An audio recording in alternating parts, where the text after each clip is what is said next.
December 16, 1944. The Schnee Eifel, Ardennes Forest. The air is a physical weight, thick with freezing fog and the smell of wet pine. Beneath the canopy of the dense woods, the veteran grenadiers of the 18th Volksgrenadier Division move like ghosts. They are confident. They have practiced the art of the silent approach, moving under the cover of a massive opening barrage that has just ceased. To the German commanders, the math is simple: it takes time for an enemy to recover, time to relay coordinates, and time to walk shells onto a moving target. They expect a delay. They expect the clumsy, methodical response of an army tied to rigid telegraph lines and slow calculations.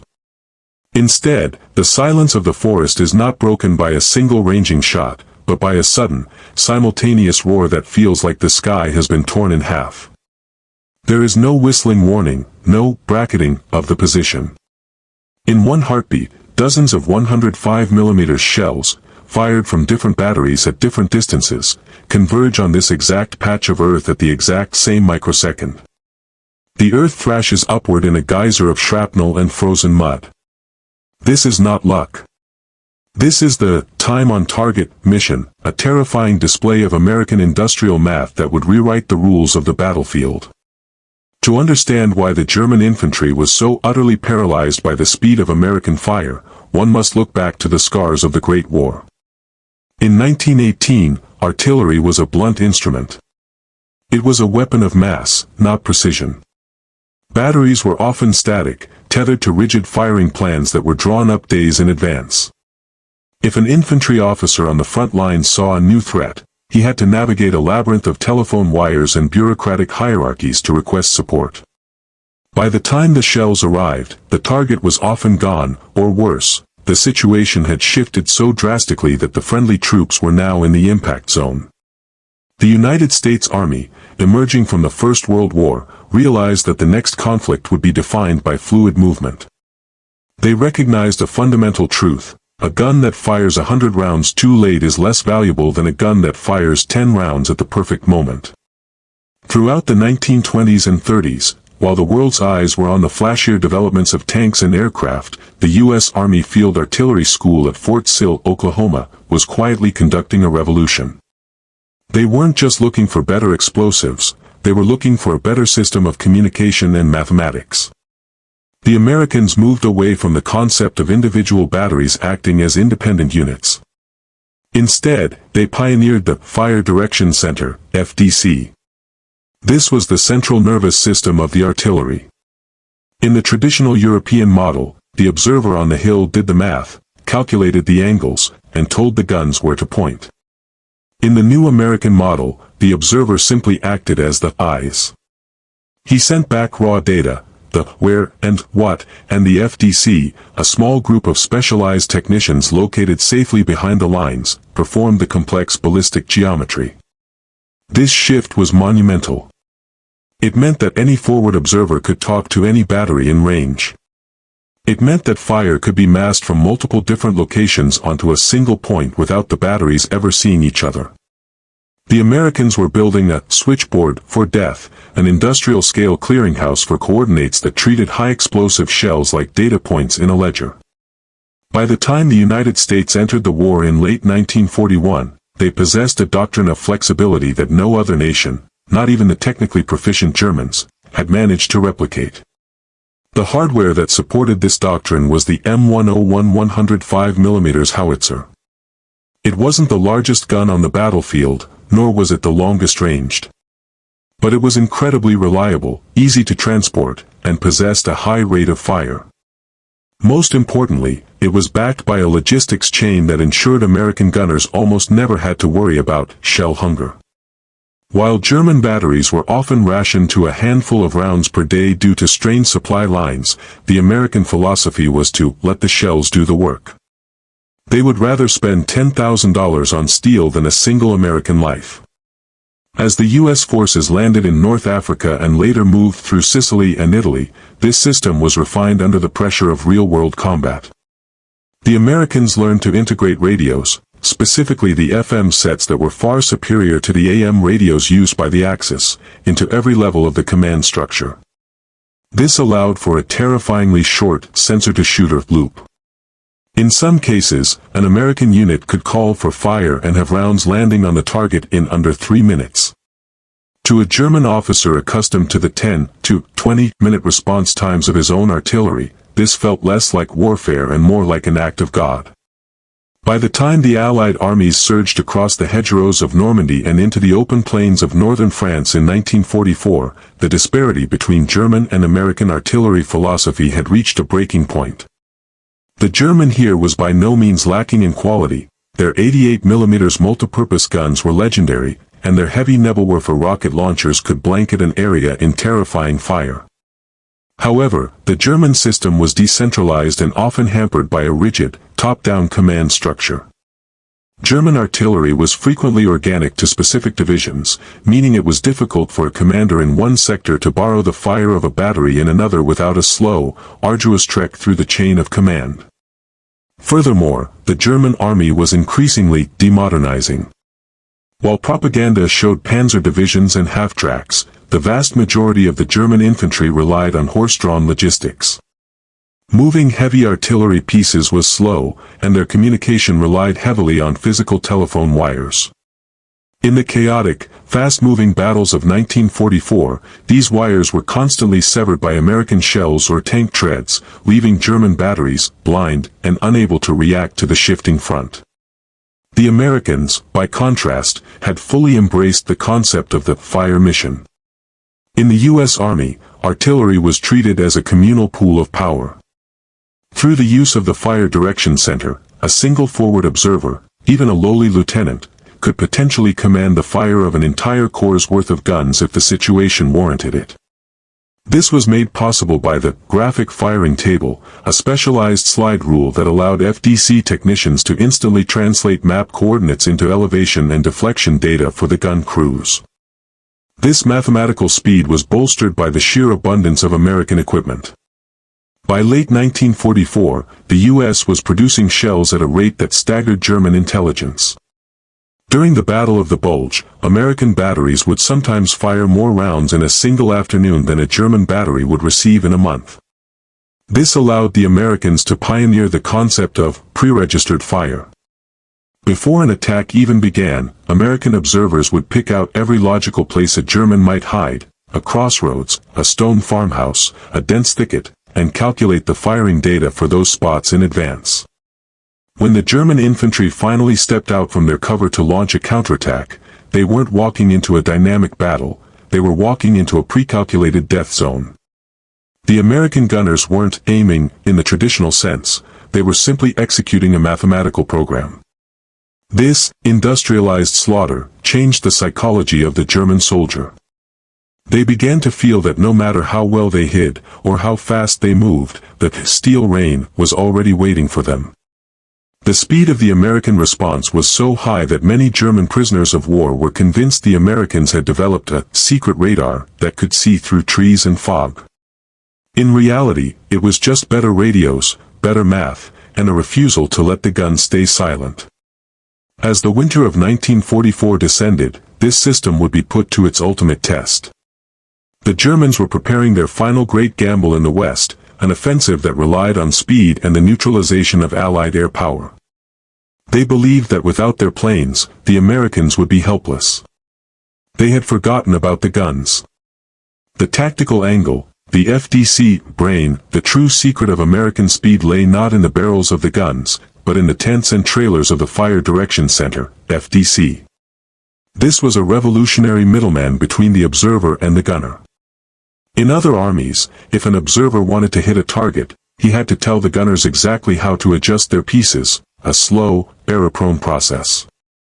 In the American system, the observer simply shouted coordinates and the type of target into a radio. Inside the FDC, a team of horizontal and vertical control operators used plotting boards and the graphic firing table to translate those coordinates into firing data. They accounted for wind speed, air density, and even the temperature of the gunpowder. Within dozens of seconds, the math was complete and relayed to the batteries. This centralization allowed the Americans to perform the time-on-target (TOT) maneuver, where guns of different calibers, located miles apart, fired at staggered intervals so that every shell arrived at the target at the exact same second. The technological angle, the radio revolution. While the German army still relied heavily on field telephones and runners, vulnerable to the slightest disruption, the U.S. Army was the first truly wireless force. The SCR-300 walkie-talkie and the vehicle-mounted SCR-608 gave the Americans an unbreakable advantage: mobility. A forward observer, FO, could crawl into a hayloft, see a German platoon assembling 3,000 yards away, and speak directly to the guns while moving. The American FM, frequency modulation, radios were crystal clear compared to the static-heavy AM sets used by the Germans. This meant that even in the middle of a screaming blizzard or a chaotic firefight, the request for fire was heard and understood the first time. The radio turned every American lieutenant into a man who could summon the power of 100 cannons with a single sentence. The human angle, the forward observer, FO, the most dangerous job in the European theater was not being a tank commander or a paratrooper, it was being a forward observer. The FO was a high-value target, often operating hundreds of yards ahead of the friendly infantry line. Armed only with a map, a compass, and a radio, they were the eyes of the artillery. German snipers were specifically trained to look for the men with binoculars and radio antennae. If an FO was killed, the god of war went blind. Yet, these men developed a bond with the gunners miles behind them. They spoke a shorthand language of fire missions and splashes. To the infantrymen huddled in foxholes, the FO was a guardian angel. If a German Tiger tank appeared, the FO didn't run. He whispered into his handset, adjusted his glasses, and waited for the world to explode in front of him. The leadership angle, decentralized lethality. One of the most profound differences between the two armies was the level of authority granted to junior officers. In the German Wehrmacht, calling for heavy artillery support often required the approval of a divisional or even corps-level commander, especially as ammunition became scarce toward the end of the war. In contrast, the U.S. Army practiced a form of decentralized lethality. A single American forward observer, often a second lieutenant, had the authority to call for fire from every gun in his sector without asking for permission from a superior officer. This trust in the lowest level of leadership meant that American fire was not just fast, it was proactive. If a lieutenant saw a threat, he dealt with it instantly. This bottom-up approach to firepower terrified German officers, who could not understand how the Americans were able to make such high-level tactical decisions with such speed and autonomy. The enemy angle, the psychological shelling for the German infantrymen, the American artillery was more than a physical threat, it was a psychological trauma. German veterans of the Eastern Front, who had survived the massive, predictable barrages of the Soviet Red Army, found the American style of fire deeply unsettling. Soviet fire was massive but often imprecise, a blunt hammer that gave soldiers time to hunker down. American fire, however, was described as sniping with howitzers. The speed at which American gunners could adjust fire, moving the impact zone by 50 or 100 yards based on a single radio correction, meant that nowhere was safe. The German term for this was Führerzauber or fire magic. Prisoners often recounted how they felt personally hunted by the shells, as if an invisible eye was watching their every move and reacting in real time. This led to a rapid degradation of morale. When the steel rain began, German troops often felt that the battle was already lost, regardless of their own skill or bravery. The moral and industrial angle, the logistics of mercy. From a strategic perspective, the American reliance on rapid, massive artillery fire was a moral choice masked as a military one. The U.S. High Command was acutely aware that the American public had a low tolerance for high casualty rates. To mitigate the meat grinder nature of infantry combat, they utilized their industrial superiority to substitute steel for blood. This logistics of mercy meant that the U.S. would rather fire 500 shells to take a single ridge than send a company of men into a frontal assault. This created a lopsided industrial war. The American factory worker in Detroit or Pittsburgh was effectively fighting on the front lines, providing the bottomless crates of ammunition that allowed the gunners to adjust fire without hesitation. For the Germans, who were forced to conserve every round, this was a war they simply could not win. The American ability to adjust fire fast was the ultimate expression of a superpower's industrial will. The ultimate demonstration of this lethal efficiency occurred during the frozen nightmare of December 1944, the Battle of Elsenborn Ridge. While the world remembers the heroic stand at Bastogne, it was at Elsenborn that the German 6th Panzer Army, the strongest force Hitler had ever assembled for the Ardennes offensive, hit an immovable wall of American fire. The Germans had planned for a lightning strike, a west wall breakthrough that would reach the Meuse River in days. Their elite SS Panzer divisions were equipped with the formidable King Tiger tanks and some of the best-trained infantry remaining in the Third Reich. But they had not accounted for the V-Corps artillery and the speed of the American Steel Ring. As the German offensive kicked off in the pre-dawn darkness, they initially found success under the cover of a massive, 1,600-gun opening barrage. But as the fog lifted and the German infantry began their primary assault against the American 2nd and 99th Infantry divisions, the American system roared to life. This was not the panicked, scattered response the Germans expected. Despite the chaos of the surprise attack, American forward observers had already established pre-planned fires on every draw, ravine, and road leading to the ridge. The Germans attempted a classic maneuver, pinning the Americans with machine gun fire while their heavy tanks bypassed the strongpoints. In previous years, this would have worked. But now, the American FDCs were working at a fever pitch. Using the newly perfected SCR-608 radios, observers on the heights of the ridge called in coordinates for target number 12 or target number 15. They weren't describing the enemy, they were calling out a pre-calculated index of death. Within 90 seconds of the call, the first ranging rounds would land.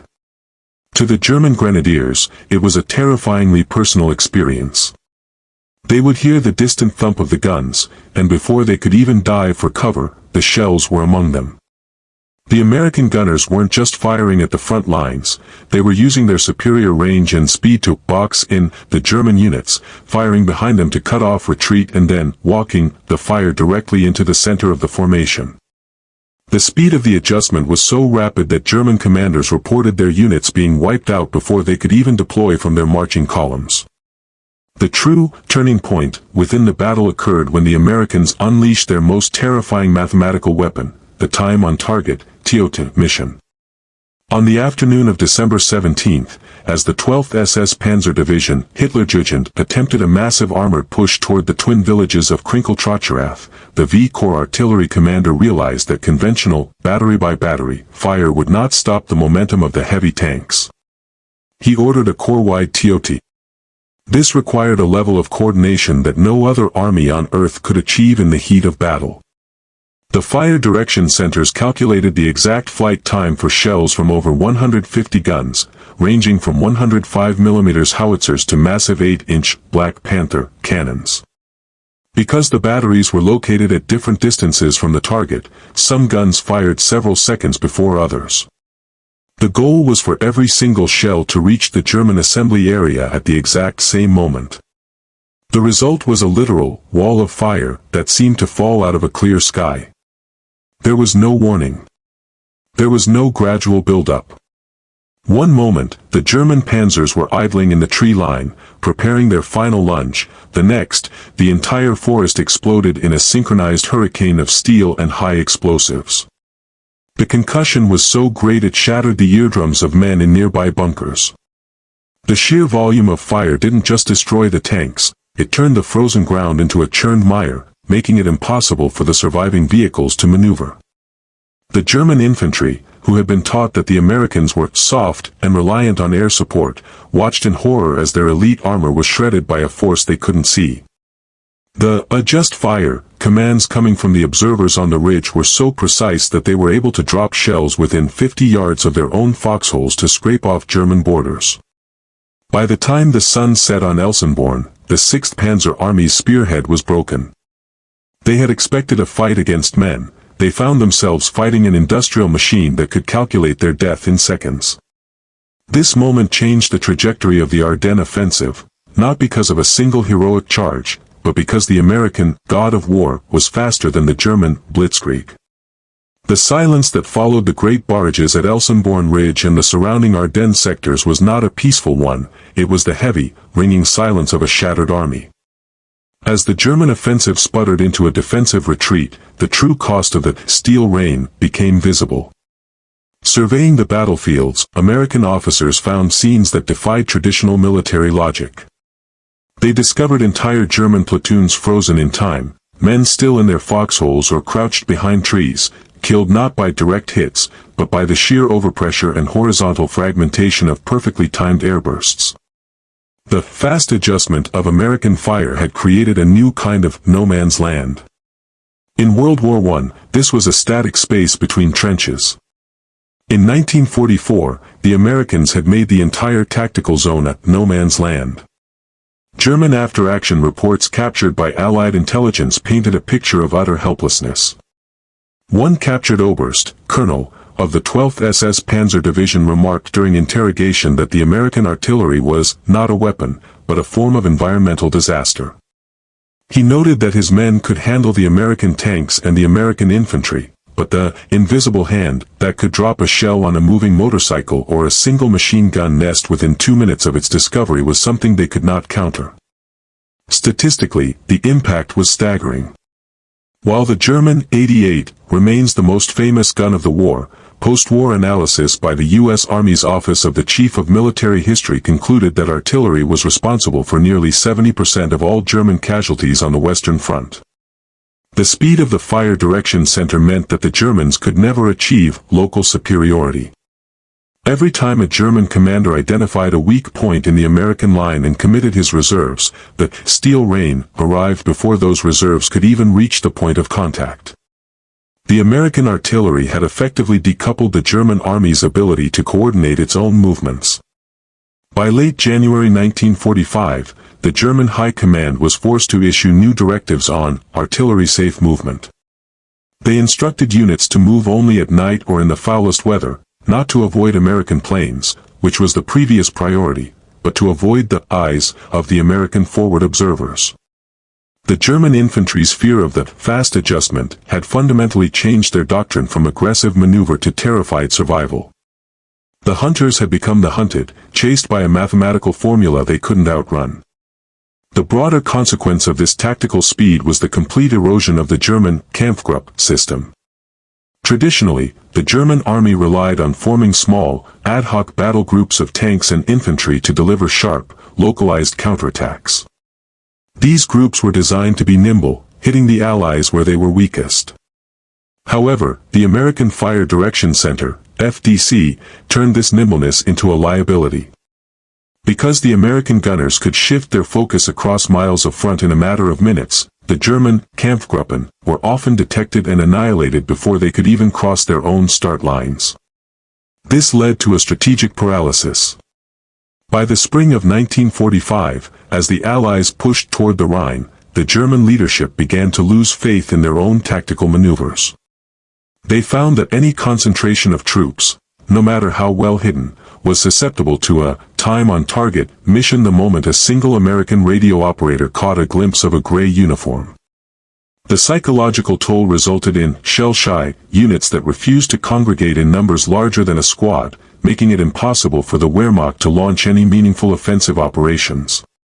Furthermore, the American success in artillery adjustment revolutionized the post-war world. The concepts developed at Fort Sill, the FDC, the centralized control of fire, and the use of forward observers as the primary tactical decision-makers, became the gold standard for NATO. The steel rain wasn't just a wartime phenomenon, it was the birth of modern combined arms warfare. The Americans had proven that in the industrial age, the side that could process information and calculate ballistics the fastest would ultimately own the battlefield.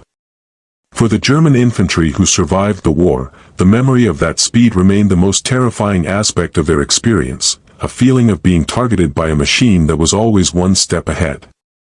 When we look back at the titanic struggles of the Second World War, the mind often drifts toward the visceral, the clashing of heavy armor, the roar of the Mustang's engine, or the grit of the infantryman's foxhole. But the true architect of the Allied victory in the West was often a man sitting in a quiet tent, miles behind the line, clutching a slide rule and a map. The American ability to adjust fire with blistering speed was not just a tactical advantage, it was the ultimate expression of a new kind of warfare, one where the stopwatch was as lethal as the bayonet. The German infantry, masters of the blitzkrieg, had entered the war believing that speed was a matter of engines and willpower. They were corrected by the cold, hard logic of the fire direction center. They learned that in a modern, industrial conflict, the most dangerous distance on Earth is the gap between seeing an enemy and reacting to him. The Americans closed that gap until it was almost non-existent, turning the chaotic landscape of war into a controlled, mathematical grid. Today, the fields of the Ardennes and the ridges of Elsenborn are silent, the craters filled by decades of falling leaves and rolling mist. Yet, the legacy of the steel rain lives on. It is found in every modern GPS-guided munition and every digital targeting system used by today's sophisticated militaries. We live in an era where information dominance is the primary goal of any army, but that concept was born in the frozen mud of 1944, fueled by the frantic calculations of men who knew that a few seconds could mean the difference between a broken line and a historic victory. The German infantry never expected the Americans to adjust fire so fast because they didn't realize they weren't just fighting an army, they were fighting a calculator with 1,000 barrels. And in the end, the math of the steel rain was a problem the Third Reich simply could not solve.